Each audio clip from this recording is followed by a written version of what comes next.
পথাৰটোৱে খাবলৈ নোজোৰে কাৰণে বাকী সময়খিনিত তেওঁলোকে হাজিৰা কৰিবলৈ যাব লাগে হয় নে নহয় হয় মিস্ত্ৰী কৰিবলৈ যায় নহলে মিস্ত্ৰীৰ দোকানী কৰিবলৈ যায় নহলে বেংগলোৰত কাম কৰিবলৈ যায় সিকিউৰিটি গাৰ্ড কৰিবলৈ নহলে ৰিক্সা চলাবলৈ আহে নহলে বেটাৰী ৰিক্সা চলাবলৈ আহে মুঠতে হাজিৰা কৰি যেনে তেনে খাবলগীয়া পৰিস্থিতি হৈছে হয় নে নহয় তো 28+32 কিমান হ'ল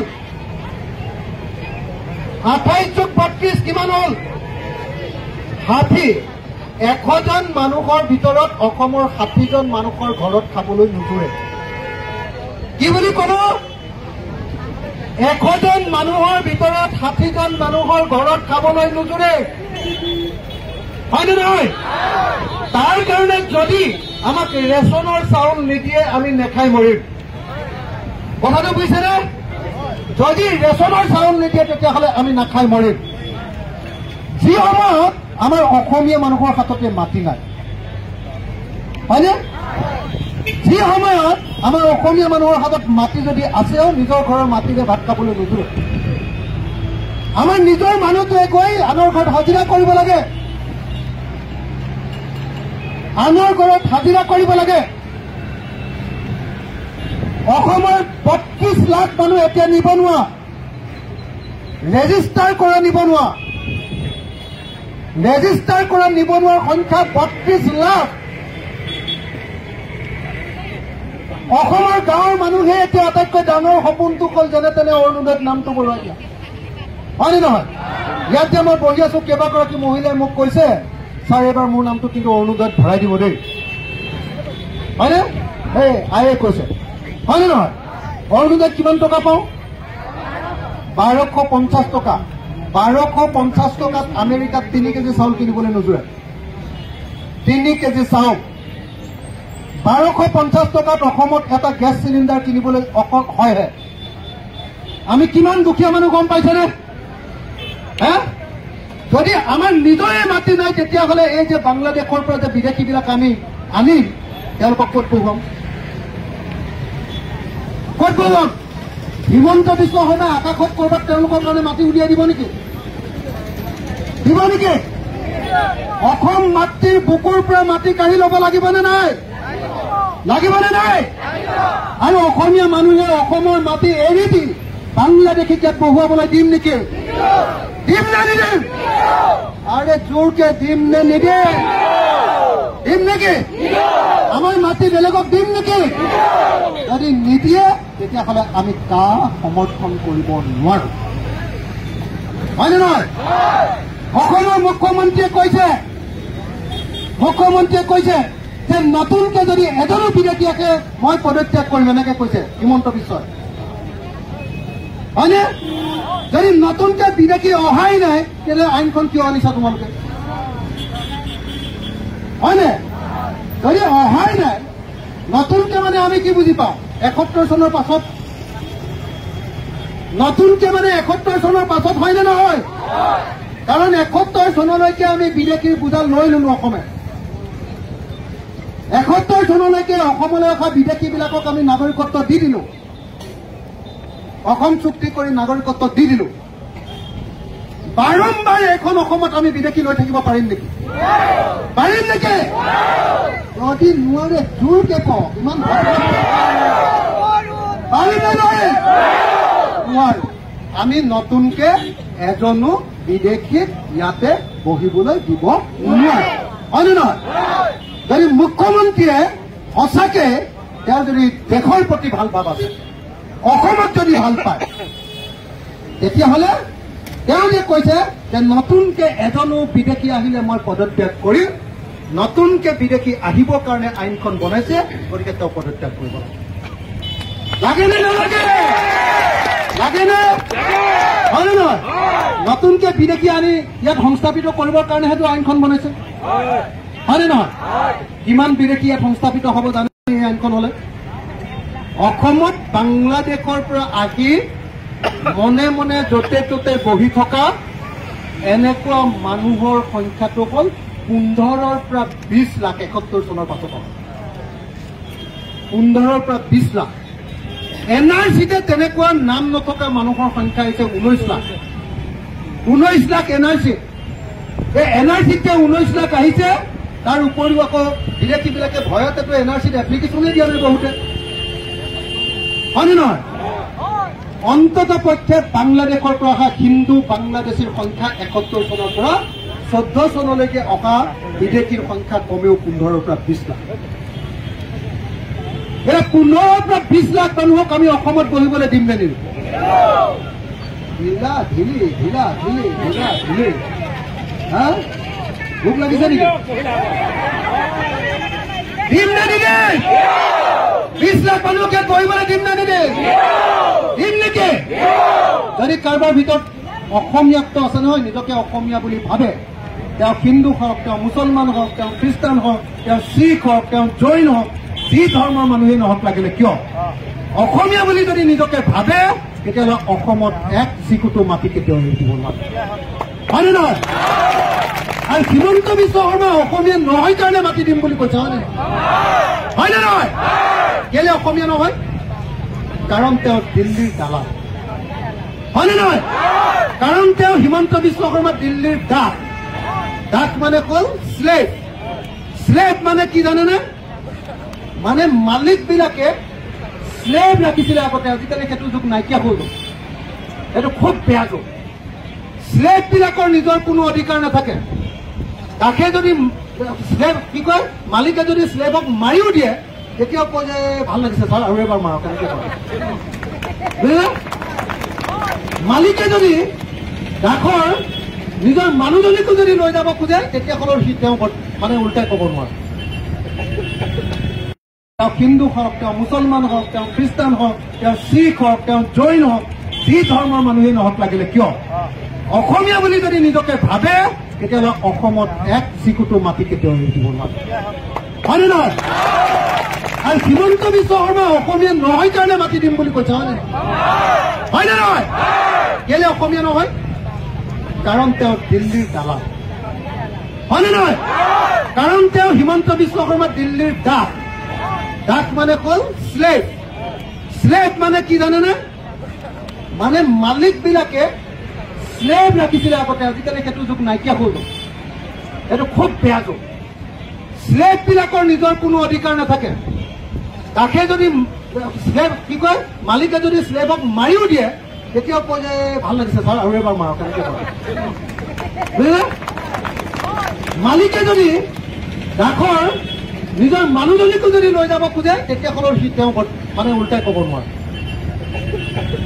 বুজিলে? এইটো হ'ল শ্লেভ। বুজিলে? এতিয়া আমাৰ মুখ্যমন্ত্ৰীজন হ'ল দিল্লীৰ শ্লেভ,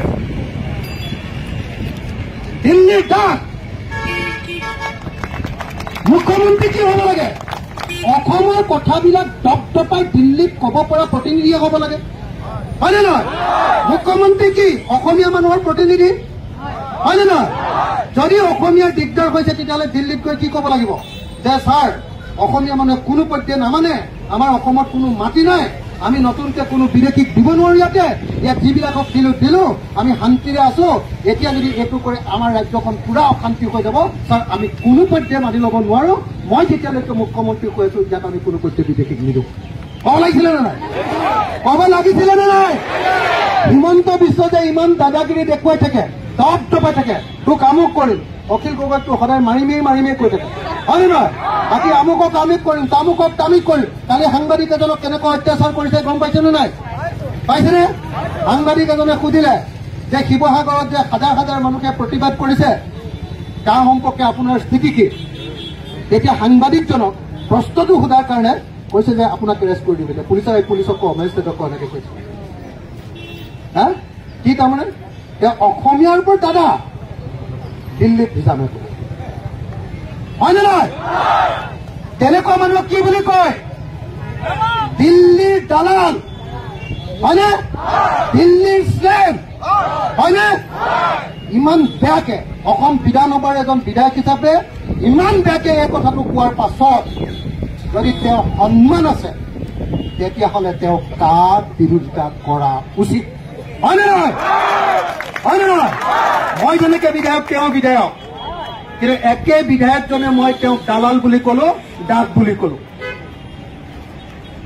আৰু মানুহৰ সন্মুখত থাকি জোৰকে মই কলো সাংবাদিকৰ সন্মুখত কোনো যদি সামান্যতমো তেওঁ যদি আত্মসন্মান আছে তেতিয়াহ'লে তেওঁ অসমত বিদেশী নিদিওঁ আৰু যদি বিদেশী দিল্লীয়ে জাপি দিব খোজে মই মুখ্যমন্ত্ৰী হৈ নাথাকো বুলি ক'বলৈ সাহস থাকিব লাগে লাগেনে নাই হয়নে নহয় আমাৰ মুখ্যমন্ত্ৰীজন তেনেকুৱা হ'ব লাগেনে নাই সাহসী হ'ব লাগেনে নাই দিল্লীৰ ওচৰত দপদপাব পৰা মানুহ হ'ব লাগেনে নাই অসমৰ অন্যায় কৰিলে তাৰ বিৰুদ্ধে মাত পাতিব পৰা হ'ব লাগেনে নাই লাগেনে নাই যদি কৰা নাই যদি পৰা নাই তেতিয়াহ'লে সেই মুখ্যমন্ত্ৰীজনে পদত্যাগ কৰিব লাগেনে নাই হয়নে গতিকে আজিৰ দিনটোত একমাত্ৰ ৰাস্তাটো হ'ল হিমন্ত বিশ্ব শৰ্মাৰ কাৰণে যে হয় বিদেশী আমি নলওঁ কা বাতিল কৰক এই বুলি তেওঁ কওক নহ'লে হিমন্ত বিশ্ব শৰ্মাই পদত্যাগ হয়নে নহয় হয়নে নহয় কা আমি নামানো কা আমি নামানো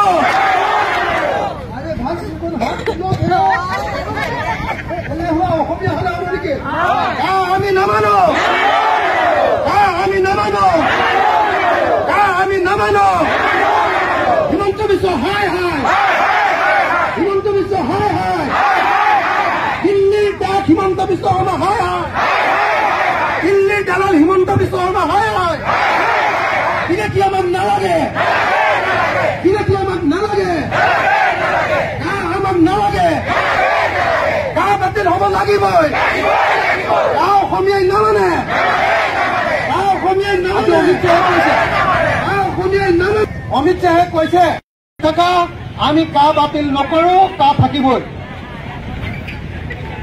এই যিটো দাদাগিৰি দিছে এইটো আমি অসমীয়া মানুহে মানিম নেকি চাওক যোৱাবাৰ আন্দোলনত লাখ লাখ মানুহ ওলাইছিলে কিন্তু মানুহে এটা বস্তু দেখিছে যে লাখ লাখ মানুহে কথা ক'লেও বিজেপিয়ে স্বৈৰতান্ত্ৰিক বিজেপিয়ে হিটলাৰ বিজেপিয়ে মানুহৰ কথা নুশুনে হয়নে সেইকাৰণে এইবাৰ অকণমান আন্দোলন কম হৈছে যোৱাবাৰতকৈ অলপ কমিছে হয়নে নহয় মানুহৰ সংখ্যা কমিছে কেলে এইটো যদি কয় যে কিয় মানুহ ওলোৱা নাই কাৰ বিৰোধিতা চবেই কৰে নে নকৰে মানুহ ওলোৱা নাই যে এইখন চৰকাৰৰ ওচৰত প্ৰতিবাদ কৰিলে লাভ নাই এইখন বেয়া চৰকাৰ হয়নে এই বুলি ভাবিছেনে নাই সিহঁতি সেইটো ওলোটাকে প্ৰচাৰ কৰিব খুজিছে সিহঁতি কি বুলি প্ৰচাৰ কৰিব খুজিছে এই মানুহে এতিয়া কা বিচাৰে সেইকাৰণে প্ৰতিবাদ নকৰে নহয় হয়নে নহয় মানুহে জানে যে এইটো এটা বেয়া চৰকাৰ এইটো এটা অসভ্য চৰকাৰ এইটো চৰকাৰে কোনো ৰাইজৰ কথা নুশুনে গতিকে এই চৰকাৰৰ কথা কৈ থাকি লাভ নাই এই চৰকাৰৰ ওচৰত ৰাইজে কথা ক'লে মানে আগফালে কেৱল পুলিচকেইটাহে আগবঢ়াই দিয়ে হয়নে নহয় আৰু ভাল চৰকাৰে কি কৰিব ৰাইজে কথা ক'লে নিজে মুখ্যমন্ত্ৰীক বাহিৰলৈ ওলাই আহি ক'ব যে আপোনালোকে কথাখিনি কওকচোন কি ক'ব কৈছে ন হয়নে এওঁলোকে কি কৰে লাঠি দুডালমান পঠিয়াই দিয়ে এওঁলোকে কি কৰে বন্দুক কেইটামান পঠিয়াই দিয়ে এখন চৰকাৰ হ'ল নেকি হয়নে নহয় আমি ইয়াত অৱস্থান ধৰ্মঘট কাৰ্যসূচী কৰিব লাগিছে ইয়াত চাৰিওফালে পুলিচে ঘেৰি ৰাখিবৰ কাৰণেতো কোনো কাৰণ নাই আছে নেকি আমাৰ কোনোবা মানুহে কোনোবা হেংদাং লৈ আহিছে নেকি আমাৰ কোনোবা মানুহে কিবা হাতত অস্ত্ৰ লৈ আহিছে নেকি কোনেওতো অনা নাই হয়নে নহয় গণতান্ত্ৰিক দেশসকলত প্ৰতিবাদ কৰাৰ অধিকাৰ সকলোৰে আছেনে নাই তেতিয়াহ'লে সেই প্ৰতিবাদ বন্ধ কৰিবলৈ কিয় আহে কেলে তেওঁলোকে ভয় খাইছে যে চব মানুহে কাৰ বিৰোধিতা কৰে আমি লাঠি দেখুৱাই ভয় খুৱাই ৰাখিছো যদি কেনেবাকে মানুহৰ ভিতৰৰ পৰা ভয়টো ভাগি যায় আকৌ গোটেইগাল মানুহ ওলাই আহে বুজিলে সেইকাৰণে মাজে মাজে একদম এনেকুৱা ৰঙা চকু দেখে কিন্তু সিহঁতৰ ৰঙা চকুতকে যে মোৰ ৰঙা চকু বেছি ওপৰত সিহঁতি বুজি পোৱা নাই বুজিলে নাই সিহঁতৰ ৰঙা চকুতকে যে জনগণৰ ৰঙা চকু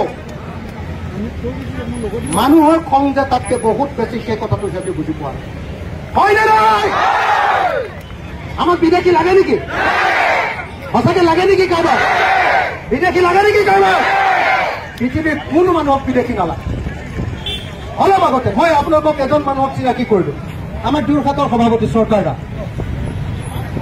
চৰকাৰে নিজে এজন বেংগলী মানুহ চৰকাৰে কৈছে যে মই কাৰ নামানো। মই ভাবো যে 71 চনৰ আগত অহা প্ৰত্যেকজন বঙালী মানুহে কেতিয়াও কাৰ নামানে। 71 চনৰ পাছত অহা মানুহবিলাকৰ কাৰণেহে চাওক, এতিয়া তাৰ জৰিয়তে যদি কোনোবা মানুহক নাগৰিকত্ব দিয়ে, তাৰ হেৰি নেকি বিদেশী আছিলে নেকি সন্দেহ হৈ যাব নে নাই? লোকচানে হ'ব, হয়নে নহয়? লোকচানে হ'ব। অসমীয়া মানুহৰ লগত বঙালী মানুহৰ যিটো ভাল সম্পৰ্ক, সেই সম্পৰ্কটো বেয়াহে হ'ব, হয়নে নহয়? তাৰ পৰাতো আমাৰ পুৰণি বঙালী মানুহৰ একো লাভ নহয়। আমাৰ শিৱসাগৰত ঢেৰ বঙালী মানুহ আছে, তেওঁলোককতো আমি বিদেশী বুলি কোনোদিন কোৱা নাই, কৈছো নেকি কেতিয়াবা? নাই কোৱা।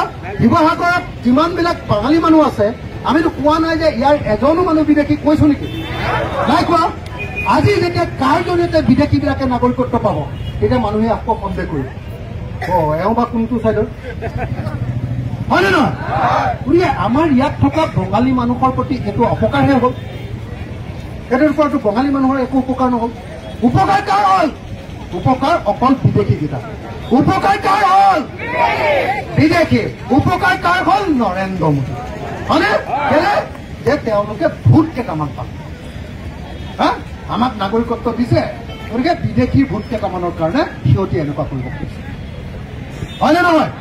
গতিকে আমি কাম আনিব লাগে নে নালাগে কওকচোন?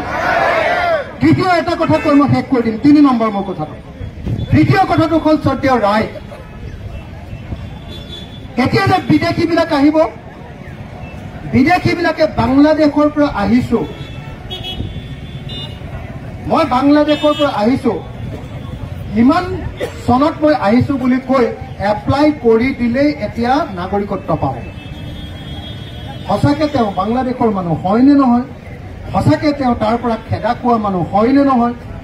তেওঁলোকেতো বিজেপিয়েতো কৈ আছে যে আমি শৰণাৰ্থীকহে দিম, যি তাত থাকিব নোৱাৰি গোটেই পলাই আহিছে তাকহে দিম। কিন্তু তাততো ইয়াত ফৰ্মখনততো এতিয়া ফৰ্ম ওলাই গ'ল, যেনেকৈ অৰুণোদয় ফৰ্ম ওলায়, অৰুণোদয় ফৰ্মত গোটেই বস্তুখিনি থাকেনে নাই? আমুকটো লাগিব, তামুকটো লাগিব, 2 লাখ টকাৰ কম ইনকাম চাৰ্টিফিকেট লাগিব, এইবিলাক থাকেনে নাই? থাকে।